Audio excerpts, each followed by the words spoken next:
welcome to the deep dive. If you're here, you're probably looking for that shortcut to being well-informed. And today, you're definitely in for one of the stranger stories we've had to piece together. We're going deep into the source material surrounding Oliver Watson. He's our protagonist, right? A 7th grade kid from Omaha, Nebraska. Exactly. But, forget the usual middle school stuff.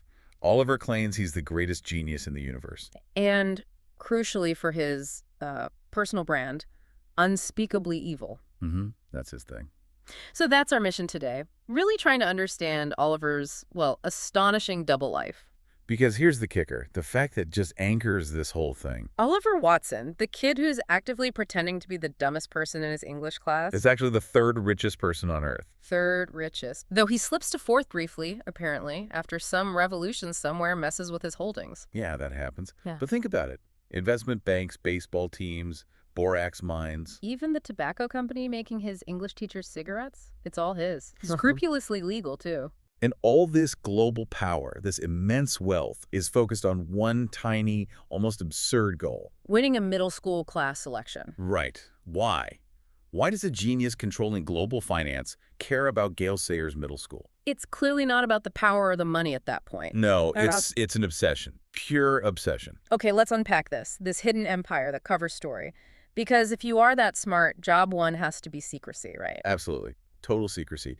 The sources say he read Fahrenheit 451 when he was 2. 2 years old? Okay. His intellect is just, off the charts. But publicly. He fakes being profoundly dumb. Refuses to answer questions in class, sings these moronic songs. Yeah, he aims to be seen as the dumbest boy there. But hang on, wouldn't it be safer to just be average Brendan? Faking extreme stupidity seems like it draws attention. Well, I think for Oliver, deception is control. If everyone writes him off as a total idiot, they stop looking closely. Ah, it's a smokescreen. Exactly. Yeah. And that lets him run his multi-billion-dollar empire from, his nerve center. Which is this giant concrete cavern 10 football fields long. Excavated right under his family's suburban house in Omaha. While his parents were away in Hawaii, which I'm guessing Oliver paid for. Oh, undoubtedly arranged it. Now, obviously being a minor, he can't legally run all this stuff. Which brings us to his public face. Lionel Sheldrake, the handsome patrician guy who's supposedly the 4th richest man on Earth. Oliver's front man.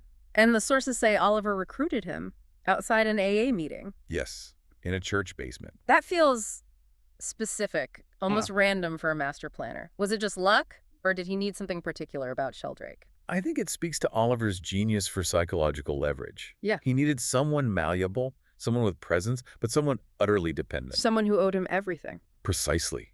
Sheldrake was at rock bottom. Oliver gave him cash for a suit, a haircut, a job, basically a new life. The perfect puppet. Running borax mines and investment banks while Oliver's complaining about, tater tots in the cafeteria. Let's pause on the borax mines for a second. And the cigarette company. Borax is so mundane. Right. It's essential, stable, but not flashy. What does that tell us about how Oliver builds wealth? He doesn't seem interested in quick, flashy profits. He wants fundamental control. Scrupulously legal, remember? Over the boring necessities of the global economy. Borax, tobacco, they're pervasive, maybe a bit dull, but everywhere. He operates in the infrastructure, the shadow. And that infrastructure needs defending, even at the middle school level. Which leads us to his personal security measures. Yeah. And his chief invention, Lazopro. Right, Lazopro. He invented this in 1st grade. Yep. Its effects are perfect for control. Saps hostility, causes weakness, and sudden debilitating flatulence. That's the one. Pacifies threats instantly. But the personal cost is kind of fascinating. The sources mention this side effect, delaying puberty. Yeah, by 3 months with every dose. And Oliver's constantly exposed to it. So he's thoroughly sick of it because, as the source delicately puts it, his private parts are still as bare as a freshly plucked chicken. It really shows his commitment, doesn't it? Sacrificing his own development for tactical superiority. Teenage humiliation in the service of global evil. And this Lazopril gets administered how? Mini darts, fired by his bodyguards, who operate in trios named Pistol, Bardolph, and Nym, like from Shakespeare. He has a flair for the dramatic, clearly. And they monitor 2,000 hidden cameras around the school. 2,000. He's basically omniscient within Gale Sayers Middle School. He has to be. That control extends even to his dog, Lollipop. Oh yeah, the pit bull mix. Trained. Where was it? A secret facility in the Basque region of Spain. So when he's talking to her, it's not baby talk. No, it's complex Basque commands. Everyone else just hears puppy talk. I love that detail. It's just an extra layer of complexity for the sake of it. You mentioned some commands like hill for kill.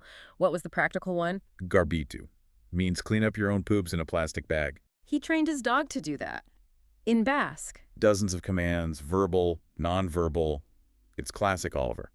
If there's a way to add a hidden layer of control, he'll do it. Global finance or dog obedience. Okay, so he can manipulate markets, train dogs in obscure languages, all this power, all this genius. Dedicated to what exactly? Let's get to the why. This is where it gets really interesting. The paternal conflict. It all hinges on his dad, doesn't it? Completely.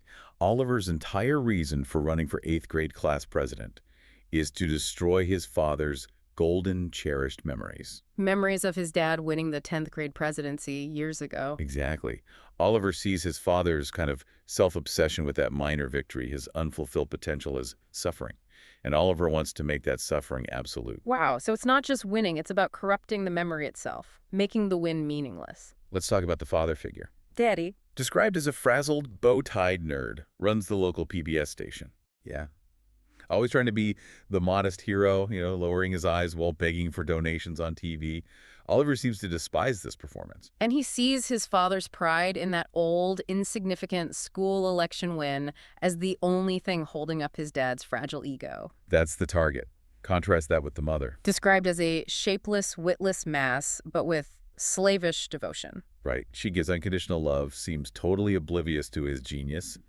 Oliver kind of discounts her, but she's this pocket of genuine, non-calculated emotion there. So the plan starts. First step, get on the ballot. He'd already turned down the nomination. So he has to pressure the principal, Leon Pickney. Through sheer absurdity, naturally. He sends in his agent, the motivator, 7 feet tall, apparently doesn't have the flatulence problem, an enforcer. And the bribe for Principal Pinkney. A vintage 30-year-old rocket-firing Boba Fett action figure, still in the package, highly valuable. Which Oliver acquired.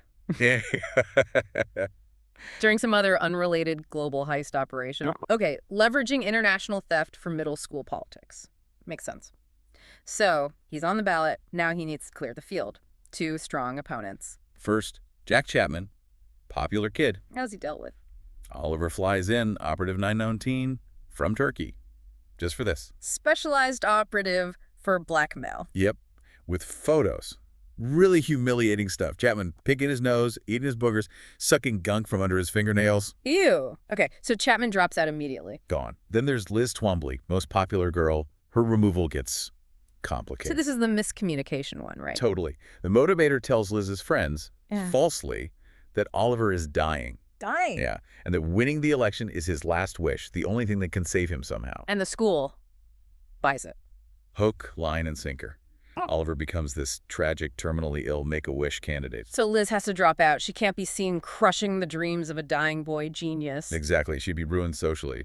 But then Oliver faces a new problem. No vote. And here's where his father, even indirectly, messes things up again. Oh, right. Daddy had told him an unopposed victory is worthless, like a communist country election. So, to properly destroy his father's memory, Oliver needs a contested win. But one he can control. Enter Randy Sparks. Designated the most pathetic boy in school.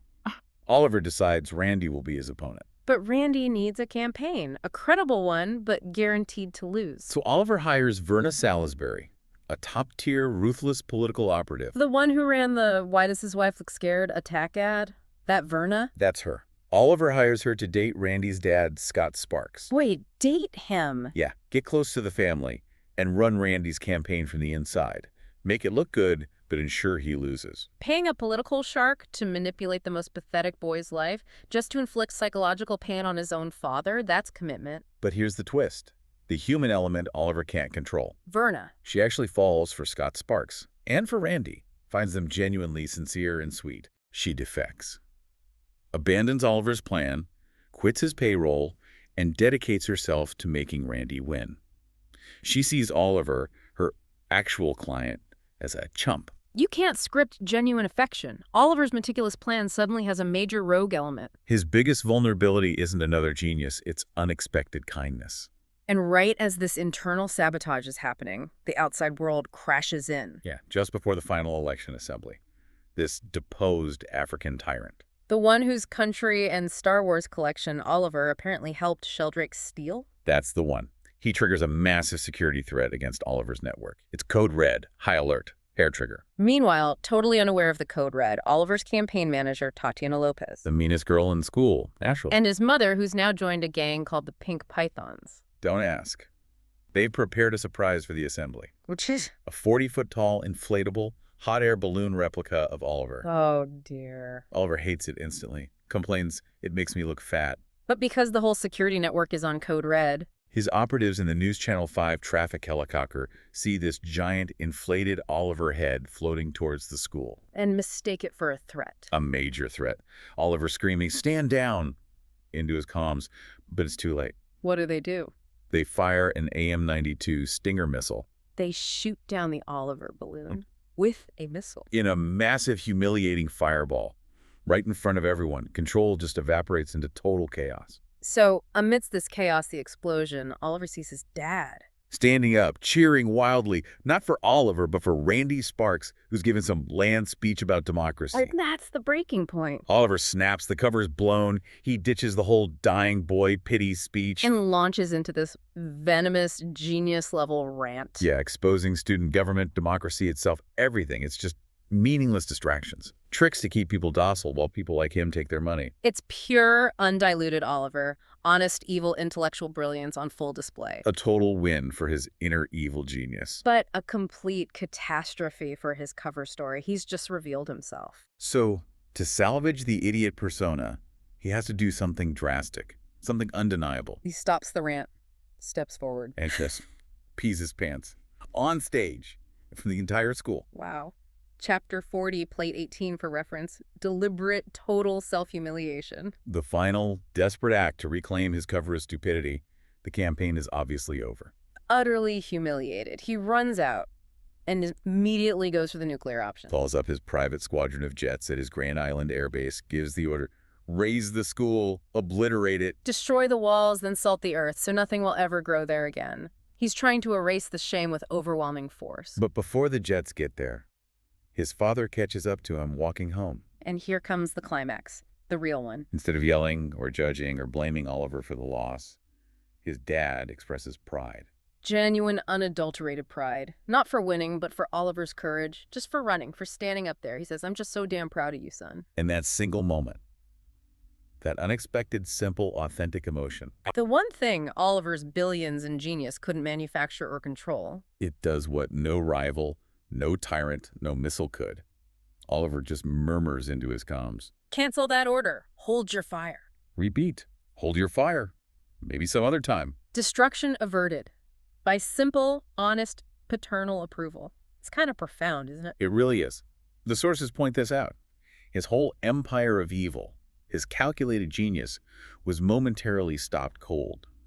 Not by armies or spies. But by the one thing he claimed to despise and not need, his father's genuine pride. Which leaves us with a pretty provocative thought, I think. If that simple affirmation was enough to make him call off the jets, what happens next? Does the evil genius retire now that he's found the connection he was maybe fighting for all along? Or does the need for that approval just become another tool in his arsenal? And what about poor Lionel Sheldrake, still running the borax mines? Does he ever get out of that blimp? Something for you to chew on.